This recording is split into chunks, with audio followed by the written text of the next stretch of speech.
L'opération Grand Site, c'est à la fois un paysage exceptionnel. Il est si exceptionnel qu'il a été classé au titre des sites par l'État.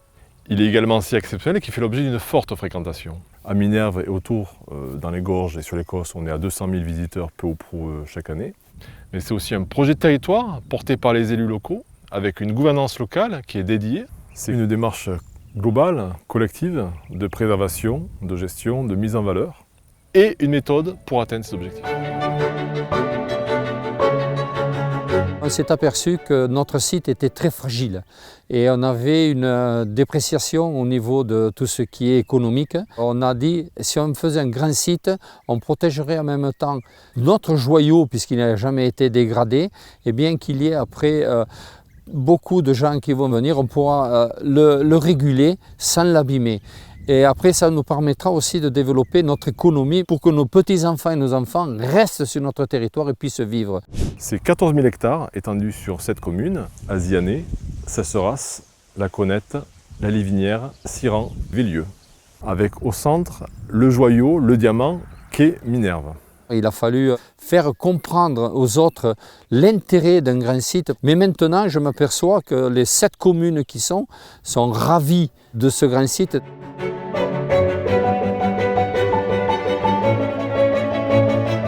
Ce qui est important au niveau d'un grand site, c'est d'avoir une coopération et une solidarité au travers des élus, et plus particulièrement les élus de base, donc au niveau des maires. Il y a le comité de pilotage, co-présidé par monsieur le sous-préfet de Béziers et par moi-même, ce qui permet évidemment de faire avancer les dossiers, de faire le point sur les diverses actions que nous menons.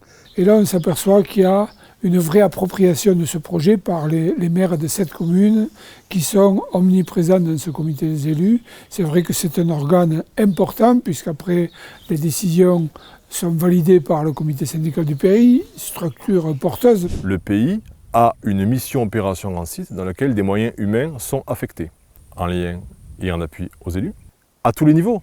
Évidemment ceux des communes notamment du site classé, mais aussi des intercommunalités ou des partenaires financiers. Nous avons soutenu des projets qui s'intégraient évidemment dans la démarche Grand Site. Je pense par exemple au rempart bien sûr de Minerve, qui est le phare de la démarche, où on a apporté des fonds pour pouvoir les rénover, les réhabiliter, mais aussi sur les autres villages qui composent cette démarche Grand Site, sur du patrimoine, à travers les routes que nous amenons de qualité, c'est important, mais aussi sur des études paysagères, sur le plan aussi agricole, puisque c'est important que nous sommes une terre agricole forte. C'est inciter les gens justement à rester sur notre territoire, à leur montrer que notre territoire est viable. Ça prend du temps et c'est normal, parce qu'il y a beaucoup de partenaires qu'on doit réunir autour de la table, toutes les institutions évidemment. C'est une politique nationale qui est fortement suivie par les services de l'Adréal Occitanie. On est bien actuellement dans une démarche de Grand Site de France, le label Grand Site de France, et qui démarre en général par une opération Grand Site, ce qui est le cas de Minerve depuis 2019. L'inspecteur des sites, c'est finalement le représentant de l'État dans le projet du territoire, si vous voulez, qui vient accompagner le territoire, les acteurs du territoire pour mettre en œuvre leurs projets, comme le plan d'action paysage, qui est un gros travail qui a été fait, de diagnostic et ensuite de mise en œuvre de plans d'action. Dans ces actions, on a des plans de restauration de ce qu'on appelle les points noirs paysagers. On a aussi des sujets comme l'assistance paysagère et architecturale, qui fait donc un architecte et un paysagiste sont à disposition des habitants, des communes de ce territoire qui ont un projet, en amont des projets, parce que c'est tout ce qui est important dans notre travail, d'aller en amont des projets, et pour essayer que leur projet reste dans l'esprit du grand site. Déjà, quand on a l'esprit du grand site, c'est mettre dans la tête de tous les habitants qu'il faut le respecter, qu'il faut vivre avec. Et les touristes, quand ils rentrent dans un grand site, c'est les sensibiliser, de dire attention, vous êtes là dans quelque chose de fragile, c'est une harmonie de la population avec le site et avec les touristes.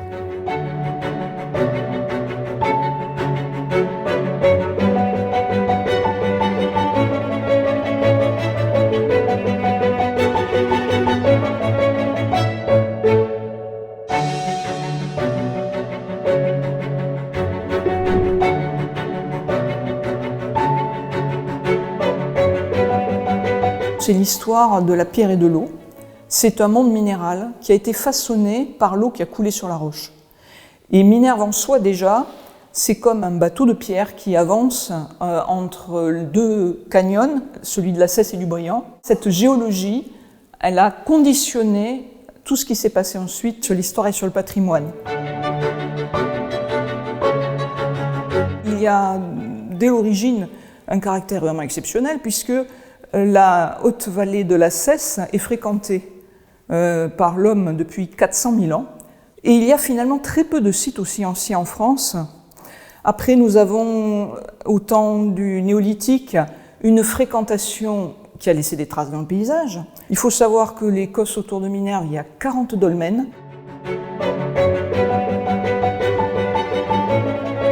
Dans l'Antiquité, nous avons fait partie évidemment de l'Empire romain, mais ce qui est frappant, c'est la période dite wisigothique. Et les fouilles archéologiques qui ont été effectuées il y a quelques années au rempart ont montré que des fortifications qui dataient de la période wisigothique et un habitat aristocratique wisigoth. Et ça aussi, c'est quelque chose de totalement exceptionnel. Évidemment, l'épisode le plus connu qui a fait les grands jours du tourisme à Minerve, c'est le siège de 1210 pendant la croisade des Albigeois. Peu d'événements de cette époque sont aussi bien documentés, et ça, c'est aussi remarquable. Dans l'opération Grand Site, la restauration, la mise en valeur du patrimoine est un axe fort. On a également, dès le départ, une volonté des communes de poursuivre ou de se lancer dans la restauration et la mise en valeur de ce patrimoine. Cette démarche, nous l'avons attaquée il y a quelques années, nous déjà. On est parti maintenant pour faire une restauration de la tour forte qui est nécessaire, bien nécessaire. Et après, nous allons attaquer de restaurer l'église. Ce patrimoine, il est multiple, divers et de toutes les périodes. On a par exemple des édifices majeurs, des églises ou des tours et des centres anciens. On a du patrimoine au sein des villages, dans le grand paysage. Le site des Meulières, c'est un patrimoine qu'il ne faut pas négliger. Avant l'opération Grand Site, on était déjà donc avec le pays qui nous a aidés quand même pour aboutir à ce fameux projet. Nous sommes venus sur le terrain parce qu'il n'était pas comme ça, le terrain, il a fallu le débroussailler et nous avons tracé la visite qui pouvait intéresser les gens. C'est le pays au Languedoc Vignoble qui a fait un inventaire de tous les moulins de la région. Et après, on a fait, grâce à l'OGS justement, une étude d'un technicien sur le moulin de la Coquille pour voir bien l'archéologie du bâti et tout ce que nous, on ne voyait pas. On travaille à la fois sur le bâtiment lui-même, mais aussi sur tous les aménagements hydrauliques. Et ça permet de voir, puisqu'on est ici dans une région méditerranéenne où on a des petits cours d'eau, des cours d'eau qui sont souvent intermittents, ça permet de voir comment les hommes se sont adaptés à ces conditions géographiques particulières qui sont donc dans ce périmètre de l'opération Grand Site. Des gens du village, quand on a fait la restitution en public, ils se sont vraiment régalés de voir toute cette histoire et toute cette économie qu'on ne pense pas qui a existé dans un endroit aussi sauvage, quoi. Voilà. Quand les gens viennent ici, ils viennent pour le sauvage, quoi. Mais ils ne se rendent pas compte qu'il y a eu des vies, des économies et tant de choses qui ont existé avant, quoi. Voilà.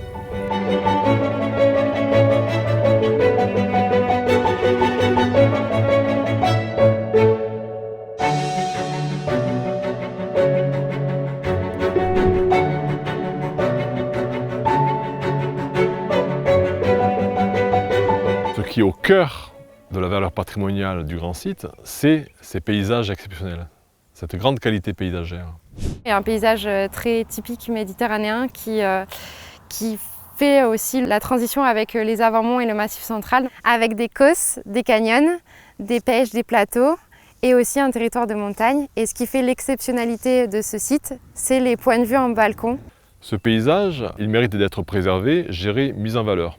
Le parc naturel régional du Haut-Languedoc a réalisé le plan d'action paysage des Causses, Canyons et Vignobles du Minervois, un diagnostic paysager avec des objectifs de qualité paysagère spatialisés et thématisés sur l'ensemble du territoire de l'OGS et un programme d'action opérationnel. Et dans ce programme d'action opérationnelle, une des actions phares, c'est la co-animation parc-pays sur le territoire de l'OGS. Ce qui fait ici également la valeur patrimoniale de ce grand site, c'est sa riche biodiversité, qu'il s'agisse d'habitats naturels, de faune ou de flore. On est d'ailleurs intégralement situé dans 2 sites Natura 2000. On a un site qui est sur la directive oiseaux, donc pour la préservation des oiseaux, et un site qui est sur la directive habitat faune flore. Pour le site oiseaux, en fait, c'est principalement les oiseaux type grand rapace, notamment rupestres, avec l'emblématique aigle de Bonelli. Et ensuite, on a aussi tout un cortège de passereaux, notamment bruin ortolan, fauvette pitchou, alouette lulu, avec en fait la mosaïque de paysages qu'on va retrouver sur ces sites-là, qui sont les vignes, les milieux ouverts, semi-ouverts comme l'Écosse aussi, les garrigues. L'autre enjeu fort des sites Natura 2000 sont en fait donc sur les sites habitat faune flore, qui sont en fait des enjeux liés très fortement aux chauves-souris. Notamment avec des chauves-souris cavernicoles, puisqu'on a sur les périmètres du site de nombreuses grottes, notamment le site d'Alden en fait, qui est sur la commune de Cesras. C'est la grotte à enjeu la plus fort au niveau régional, donc à l'Occitanie, et probablement aussi au niveau national.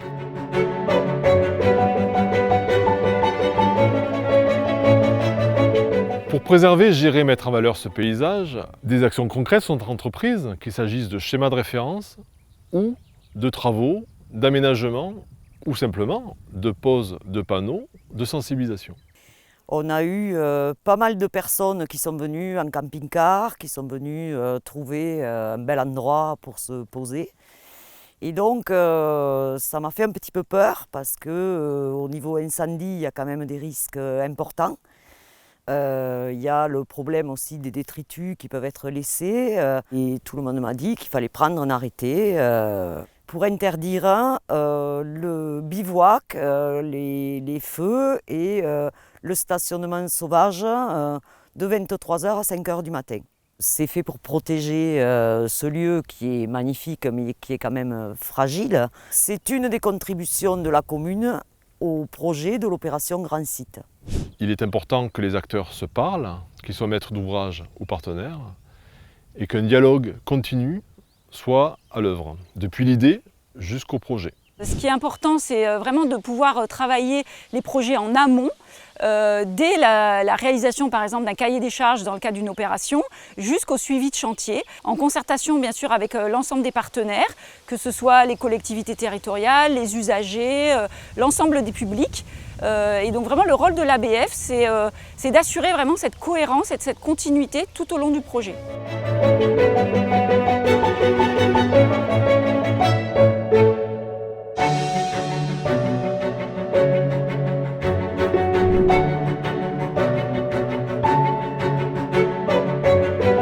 Le but, c'est que l'OGS et les paysans et les agriculteurs puissent travailler main dans la main pour faire en sorte que d'un côté, le paysage soit vraiment façonné par les agriculteurs, parce que sans eux, ça resterait une grande friche, et en même temps, favoriser le développement économique. L'opération Grand Site, dans ce cadre-là, une importance énorme, parce que ça a permis de récupérer 29 hectares de friche qui étaient anciennement de la vigne, pour 9 vignerons sur la commune, ce qui est quand même pas rien du tout. Et ça a débloqué en fait beaucoup de choses, ça a permis à pas mal de jeunes agriculteurs de pouvoir se conforter dans leur situation pour que le côté économique de la vigne, mais aussi culturel en fait, reste en place.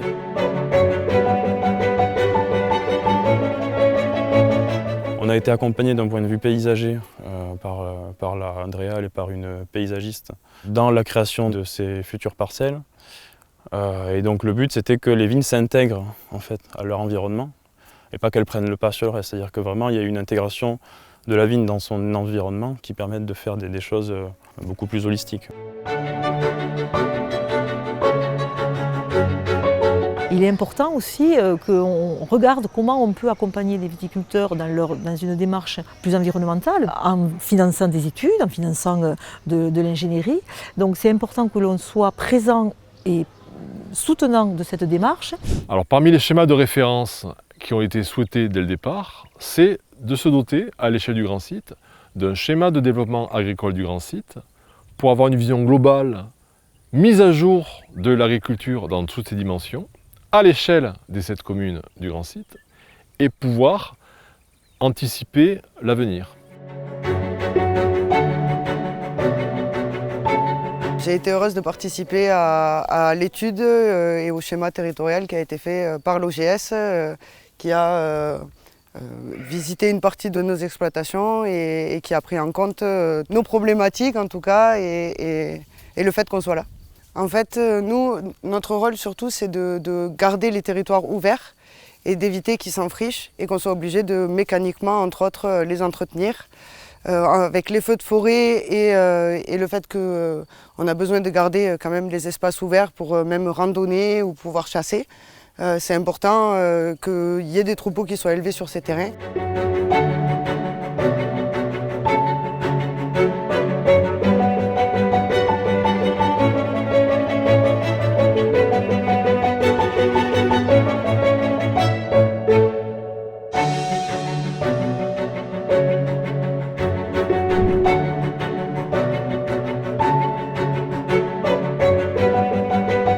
Concernant la découverte de ce territoire, l'Office de tourisme du Minervois-au-Carroux, c'est un acteur incontournable pour accueillir, informer, sensibiliser les visiteurs.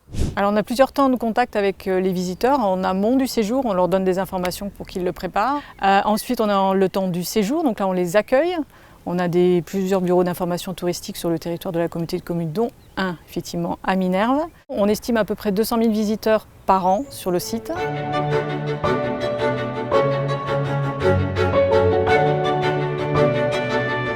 Les gens viennent nous dire qu'ils ont été impressionnés par le site, par la qualité des décors, des paysages, qu'ils ont été étonnés par les ponts naturels, que les gorges sont magnifiques.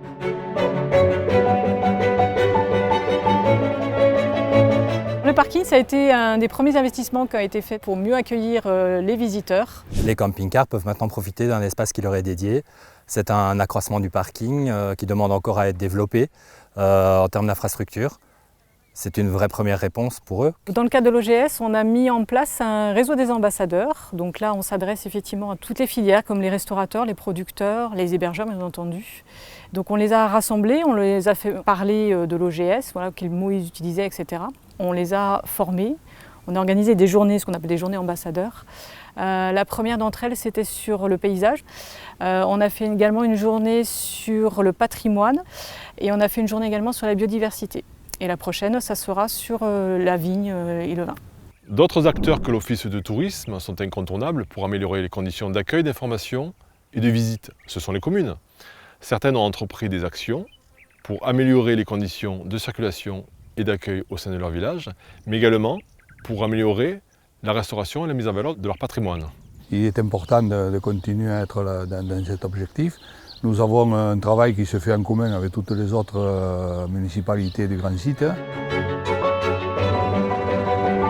Nous avons continué et terminé le cœur du village avec des rues pavées. Nous nous efforçons d'embellir le village du mieux possible. Nous aimerions avoir une aire de camping-car parce que nous avons la chance d'avoir de la place. On est en train de travailler sur la restauration de l'église Saint-Laurent. Par la suite, on aura d'autres projets comme la mise en valeur de nos places. On va essayer d'améliorer l'accueil, donc par une meilleure information. À Zianet, nous avons des jardins que nous tentons de préserver en amenant une irrigation raisonnée, parce que l'eau devient un élément précieux. Vu l'activité qu'il y a sur la Conette, il a été nécessaire de créer des aires d'accueil pour les habitants. Ce parking, il faut dire, il a été réalisé de façon magnifique par des artisans compagnons, parce qu'ils se sont servis en grosse partie de cailloux du Corse, d'ici. Et on a créé aussi tout le long de la Cesse un cheminement piéton pour que les gens qui se garent au parking de la Vierge puissent circuler sans passer sur la route. Vélieux est intégré dans l'opération Grand Site parce qu'on a une co-visibilité avec Minerve et puis aussi à cause des gorges du Briand qui sont dans Vélieux. Il nous manquait un parking, enfin un belvédère, un point haut qui domine les gorges et donc on a décidé qu'on le mettait en œuvre.